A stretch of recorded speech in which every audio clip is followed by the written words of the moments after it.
이제는 미국 주식이다. 투자의 한계가 사라지는 이곳. 여러분은 지금 미국 주식의 정수와 함께하고 계십니다.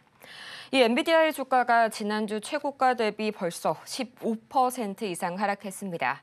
마이너스 10%를 넘겼으니까 이제 본격적인 조정 국면에 좀 진입을 한 건데요. 이 관련해서 기사 하나를 가져왔습니다. Nvidia slams Biden overreach and praised Trump. 엔비디아가요, 이 바이든의 이 과한 어떤 정책으로 인해서 거기에 대해 비판을 하고요. 트럼프를 칭찬했다 이런 이야기입니다. As AI stock enters correction territory. correction territory가요, 무슨 말이냐? 우리말 그대로 조정 국면에 진입했다 그 말인데요. 과연 어떤 이유 때문인지를 잠시 전에 잠깐 보자면요. 여기에 담겨 있는 이 이유 외에도 두 가지, 총 세 가지의 이유가 있습니다.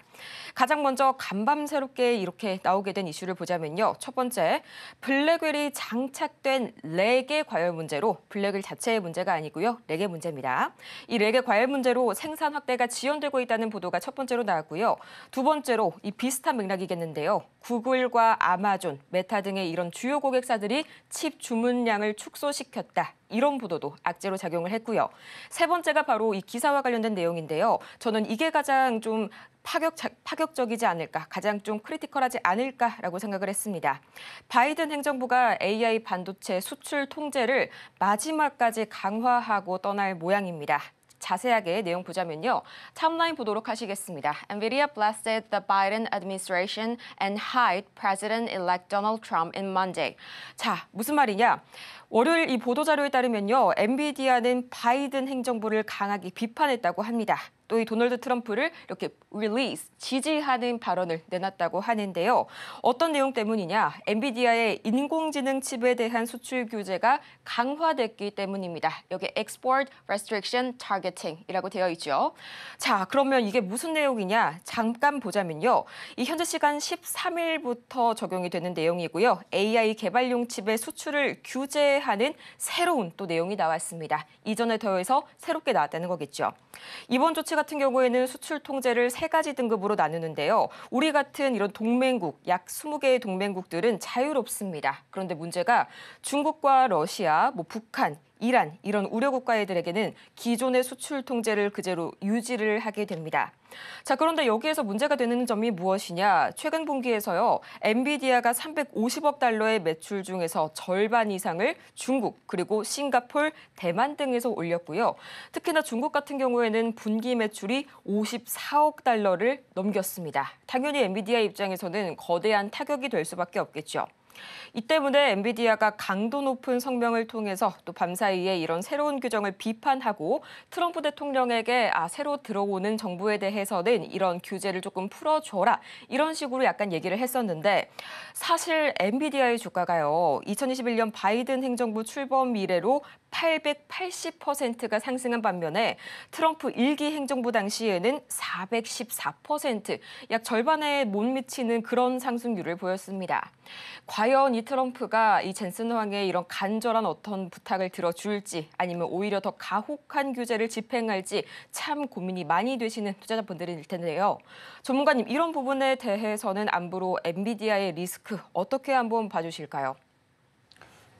주식은 안 좋은 얘기도 있고 좋은 얘기도 있고 안 좋을 때는 싸게 내려오는 거고 좋은 얘기 나올 때는 올라가는 거고 하는 건데 저는 어제도 그저께도 이제 미국 시장들 조정받는 거에 대해서 크게 그렇게 걱정을 하지 않는 게 떨어지면 다시 또 올려요. 근데 올릴 때는 호재를 가지고 움직이겠죠. 그래서 떨어지는 거는 싸게 사는 기회라고 생각하면 되고 지금 JP 모건 그 헬스케어 컨퍼런스가 열리고 있잖아요. 작년에 이제 JP 모건 컨퍼런스는 아니고 작년에 바이오 비공개로 진행했었던 부분에서 1월 10날인데요. 그때 캘리포니아에서 했던 젠슨이 거기 참가해가지고 바이오 네모라고 하기도 하는데 바이오 이게 영어 스펠링이 NEMO거든요. 그래서 기사에는 니모로도 되어 있고 네모로도 되어 있습니다. 어쨌든 이거가 이제 작년에 나왔던 기사인데 뭐라 그랬냐면은 엔비디아의 AI 반도체 그거에 대해서 이제 바이오 니모 요거에 대해서 무슨 얘기가 나왔냐면은 젠슨 황이 그러니까 작년 얘기입니다. 그 자리에서 엔비디아가 생성 AI를 통해서 신약 개발은 물론 생명과학의 패러다임을 바꾸는 신의 영역에 도전하겠다라고 밝혔다고 합니다. 그렇게 해서 이제 신약 개발 쪽에서 DNA 구조랑 수술실 데이터까지 모두 AI와 만나게 될 것이다. 작년 얘기예요. 작년 1월 10날 얘기입니다. 그리고 그러니까 그는 이제 젠슨 왕이죠. 젠슨 왕이 앞으로 모든 생명과학의 실험의 시작과 끝은 컴퓨터 시뮬레이션이 될 것이다 라며 지금의 방식에 10억 배로 키운다면 우리는 컴퓨터 위에서 생명체의 활동을 시뮬레이션을 할 수 있다며 야심을 숨기지 않았다. 그러면서 AI 신약 개발 플랫폼 바이오니모를 공개를 하며 화제의 중심에 섰다. 그러니까 인간의 AI를 접목을 해서 인간 유전자의 단백질 구조랑 세포 반응을 학습을 시켜서 신약 개발 속도를 높이고 의료기술 전반에 AI를 활용할 것으로 기대가 된다. 뭐 이러면서 이제 작년에 나왔던 얘기거든요. 근데 이번에서도 엔비디아가 참가를 합니다. 그리고 바이오 네모 내지는 바이오 니모 이거에 대해서 뭔가를 또 얘기를 할 거라고 해요. 그럼 뭘 얘기하겠어요? 그거 갖고 지금 제약바이오, JP 모건 헬스케어 컨퍼런스에 가갖고 뭐 컴퓨터 얘기하겠어요? 양자 컴퓨터 얘기하겠어요? 바이오니모 꺼내면은 인간 유전자라든지 생명공학이라든지 DNA 구조라든지 세포라든지 아니면 그걸 이용해가지고 뭔가 신약을 개발한다니 뭐 그런 얘기 하겠죠. 전 안 봐도 맞추겠네. 그런 얘기하러 거기 이제 참가를 했을 거란 말이에요. 그러면 그거 관련된 이슈가 나오게 되면 우리나라도 그쪽으로 관심을 줄 수는 있지만 움직일지 안 움직이는 가봐야 되는 거고 엔비디아는 움직입니다.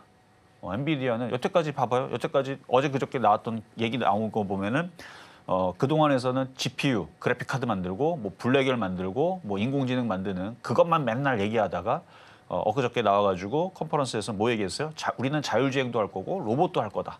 그래서 코스모스부터 해가지고 쿠다 이런 걸 통해 가지고 환경을 만들고 그런 조성을 해가지고 그 안에 소프트웨어를 다 집어넣고 인공지능을 뭐 이제 그 연산만 하던 거에서 이제 추론, 그러니까 학습만 하던 거에서 이제 추론하고 물리적인 AI까지도 이제 가동을 해서 확장을 영역시켜가고 한마디로 로봇 하겠다는 얘기죠.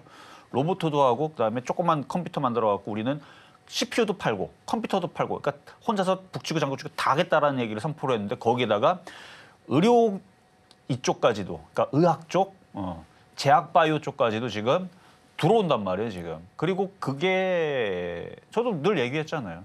인공지능의 발달로 인해서 제약 바이오 쪽도 분명히 이쪽도 신약 개발이라는 이쪽이 될 거라고 이미 그러고 있어요. 이게 안 하고 있는 게 아니고 코로나 때서부터 했던 거라니까요. 기사 찾아보면 나옵니다. 이미 코로나 때서부터 인공지능을 이용을 해서 뭐 스파이크 단백질 뭐 1억 개를 찾아내고 인간으로서는 하려 그러면 뭐 100년이 걸릴지 1000년이 걸릴지 원래는 개발이 안 돼야 되는 건데 그거를 인공지능을 활용을 해서 근데 그 활용 범위를 뭐 전적으로 뭐 많이 시킨 게 아니고 일부를 시켜놓고 사람이 참여하고 뭐 이렇게 했겠죠. 뭐 잘 모르겠지만. 근데 지금은 이제 점점 발달하면서 인공지능의 능력이 좋아지니까 이제 알아서 말로 시키면 이제 막 하는 단계까지 됐는지는 모르겠는데, 근데 뭐 다른 영역들은 그렇다고 해요. 말로 시키면 알아서 이제 일 처리를 해주는 그런 단계가 다른 쪽에 뭐 그림을 그려주거나 뭐 회계 일을 하거나. 근데 이제 엔비디아는 어쨌든 그런 이슈가 이번에 나오게 되면 자 차트를 잠깐 보겠습니다. 그래서 엔비디아는 지금 조정받았죠. 이렇게 조정받았는데 여기 하나 걸쳤죠. 2개 걸쳤죠. 여기 3개 걸쳤죠. 이 자리로 내려오면 저는 사야 된다고 봅니다. 이건 뭐 계속 했던 얘기들이니까 잘 참고하시고요. 근데 지금 전저점 자리에서 지금 걸치고 양봉 떴는데 일단 JP 컨퍼런스에서 엔비디아가 무슨 얘기하는지 잘 지켜보시고 엔비디아는 죽지 않는다라는 말씀 드리겠습니다. 지금 바로 구독을 눌러보세요.